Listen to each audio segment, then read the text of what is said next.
के साथ मंडल अध्यक्ष का चुनाव होगा। उसके बाद मंडल अध्यक्ष जाकर के सब इकट्ठे होकर के जिला अध्यक्ष का चयन करेंगे। जिला के बाद इसी प्रकार प्रदेश अध्यक्ष और उसके बाद सबसे अंत में हमारे राष्ट्रीय अध्यक्ष, नए राष्ट्रीय अध्यक्ष हमारे को मिलेंगे।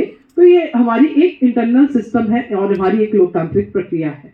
तो इसके लिए जो आवश्यक अभी के लिए जो हमारे लिए है वो ये है कि हम लोगों को बूथ समिति का जो है वो गठन जो है एक बार दोबारा से करना है। आप सोचते होंगे कि अभी हम कितने लंबे समय से चले हुए हैं, हम बूथ के अध्यक्ष बार बार बनाते रहते हैं, बदलते रहते हैं। हाँ, ये ठीक है, ऐसा होता है, लेकिन हर बार संगठन कुछ नया करने की दृष्टि से आगे आता है। तो इस बार संगठन ने बूथ पर आपसे जो अपेक्षा की है, हम सभी जानते हैं कि बूथ में हमारा एक बूथ का अध्यक्ष रहता है, उसके साथ 11 सदस्यीय टोली होती है और उस 11 सदस्यीय टोली में उसके अलावा हमारे साथ हमारे पन्ना के प्रमुख होते हैं। ये हमारी सबसे छोटी इकाई बूथ की एक रचना है। तो उस बूथ में हम लोगों से जो अपेक्षा है वो अभी आपको जिलाध्यक्ष जी ने बहुत विस्तार से बताया कि एक बूथ के अध्यक्ष होंगे। बूथ के अध्यक्ष के साथ जो एक व्यक्ति होंगे उन्हें हम बूथ का सचिव बनाएंगे, जैसा कि मंडल में मंडल के अध्यक्ष रहते हैं और उनके महामंत्री रहते हैं, जो महामंत्री उनके लिए कार्य करते हैं और उनका सहयोग करते हैं। उसी प्रकार एक बूथ का सचिव रहेगा, वो बूथ अध्यक्ष का सहयोग करेगा। एक हमारे BLA 2 के कोई एक प्रमुख रहेंगे। जो 11 सदस्यीय टोली है उनके पास क्या कार्य रहेगा ये मैं आपको बता रही हूँ।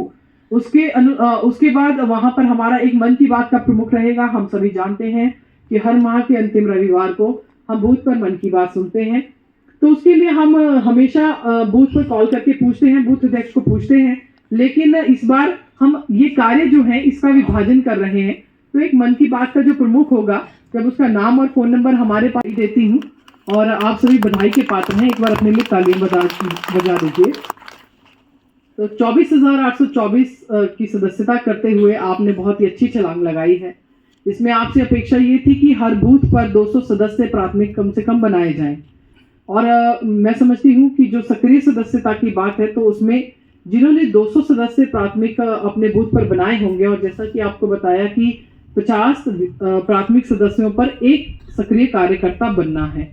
तो 111 बूथ आपके हैं। 111 बूथ के नाते 200 प्रति सदस्य के हिसाब से कम 444 सक्रिय सदस्य, और अगर हम आंकड़ा प्राथमिक सदस्यता को देखते हुए हैं तो ये बहुत ही बढ़ा जाएगा। तो कम से कम ऐसे 500 सक्रिय सदस्य आपके इस मनाली मंडल पे हों, जिससे कि आपको कल दिन को जब हम चुनावों में जाते हैं और अन्य गतिविधियां हम संगठन को ध्यान में रखते हुए करते हैं तो हमें किसी प्रकार की कठिनाई ना आए। तो इसको ही ध्यान में रखते हुए हमें सक्रिय सदस्य बनाने हैं।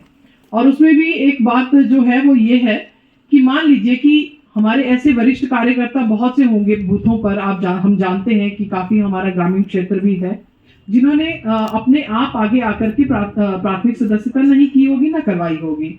तो जिन्होंने ज्यादा सदस्य बनाए हैं